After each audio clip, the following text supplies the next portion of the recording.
पवन आजकल रील्स कितनी बढ़िया आ रही हैं। तुम दिन भर मोबाइल देखती रहती हो, कोई काम नहीं है तुमको। अरे ये किसका फोन है? चेहरा तो पहचाना पहचाना लग रहा है। हेलो हेलो, अरे मैं सीमा बोल रही हूँ। ओह हाय सीमा, कैसी हो?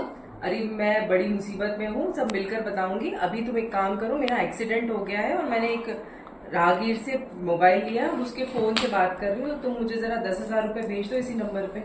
एक्सीडेंट? अरे तुम ठीक तो हो ना? ज्यादा चोट हाँ, तो नहीं लगी? बाकी सब तो ठीक है, पर मुझे पैसे की अर्जेंट आवश्यकता है। तो तुम एक काम करो, जिस नंबर से मैं कॉल कर रही हूँ ना, इसी पे 10,000 रुपए ट्रांसफर कर दो जल्दी। मुझे हॉस्पिटल में जमा करने हैं। अरे मुझे ये तो बताओ, ये नंबर किसका है? अरे ये मैंने एक राहगीर का नंबर लिया था, मेरा फोन तो टूट गया है ना, गिर गया था तो एक्सीडेंट में। तुम इसी नंबर पे भेज दो मुझे 10,000 रुपए, बाकी बाद में करूंगी। तुम जल्दी पैसे भेज दो। अरे रुको रुको एक मिनट। अच्छा अच्छा ठीक है मैं भेजती हूँ। है ना, इसी नंबर जल्दी पे भेज भेजना है दो। ना? हाँ, ठीक जल्दी है, भेज ठीक है, ठीक है। पवन मुझे पेन देना, ये लो। कागज भी देना। क्या हो गया? अरे वो तुम मेरी परेशान फ्रेंड दिख है रही ना हो? सीमा, तुम जानते हो? हाँ। सीमा का ना एक्सीडेंट हो गया है अरे और उसको बहुत ज्यादा चोट लगी और उसने अभी किसी और अनजान नंबर से मुझे फोन किया था क्योंकि उसका फोन टूट गया ओके। और उसने मुझसे 10,000 रुपए मांगे। 10,000 रुपए? लेकिन क्यों? अरे पवन, मेरी फ्रेंड है, उसका एक्सीडेंट हो गया है, पर उसको उसने जरूरत अनजान होगी। नंबर से कॉल किया उसने। और मैंने बताया ना, एक्सीडेंट में उसका फोन टूट गया है। पर मुझे कुछ ठीक नहीं लग रहा है, कुछ गड़बड़ लग रही है। तुम्हें तो इस सारी दुनिया में सब लोग झूठे ही लगते हैं। तुमने कभी किसी की मदद की आज तक? एक काम करो, तुम उसके नंबर पे कॉल करो, सीमा को एक बार कॉल करो। क्या मुसीबत है, बोल रही हूँ सीमा है, मेरी फ्रेंड है, उसका फोन आया था, वीडियो कॉल किया था उसने मुझे। ठीक है, तुम जरूर पैसे भेजना, लेकिन एक बार उसको कॉल करके कंफर्म तो कर लो। ओके ठीक है, कर लो।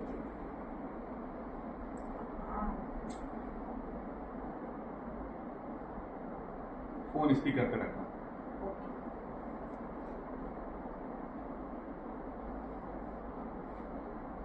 रिंग तो जा रही है रिंग जा रही? ओके। पर वो उठा नहीं रही है। पर तुम उठाएगी कैसे? मैं भी पूरी पागल हूँ। उठाएगी कैसे? पर तुमने तो उसका भी तो कहा फोन था टूट कि गया है। फोन टूट गया है, तो रिंग कैसे जा रही है? इसका मतलब जरूर दाल में कुछ काला है, जरूर कंफर्म करो। एक बार और ट्राई करो, एक बार और ट्राई करो।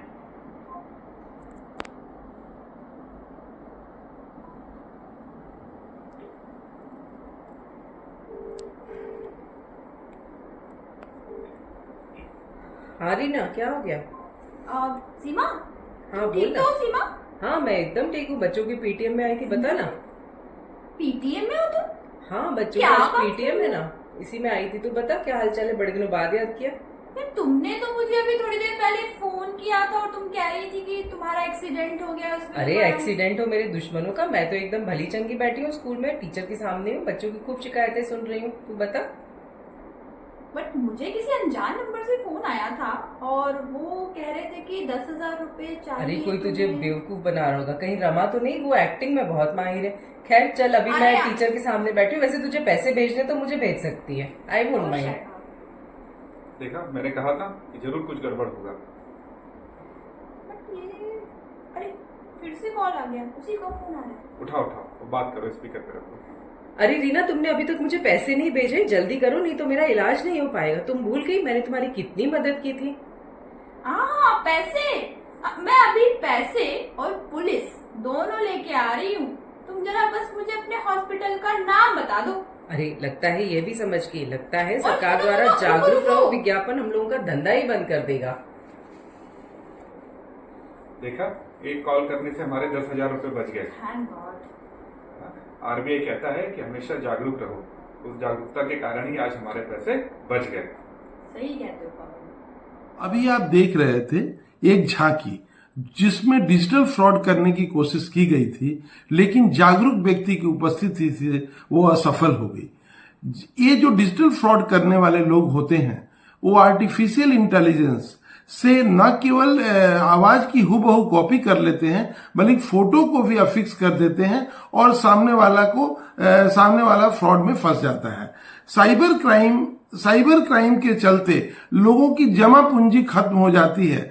ये बात को समझने की जरूरत है और साइबर क्राइम करने वाले बहुत ही शातिर होते हैं। साइबर फ्रॉड के 3 कारण पाए गए हैं: भय, लालच और अज्ञानता। ऊपर के उदाहरण में आपने देखा कि किस तरह अज्ञानता होने पे फ्रॉड करने की ओर अग्रसर हो रही थी, लेकिन एक जागरूक व्यक्ति की उपस्थिति ने उसे फ्रॉड करने से रोक दिया।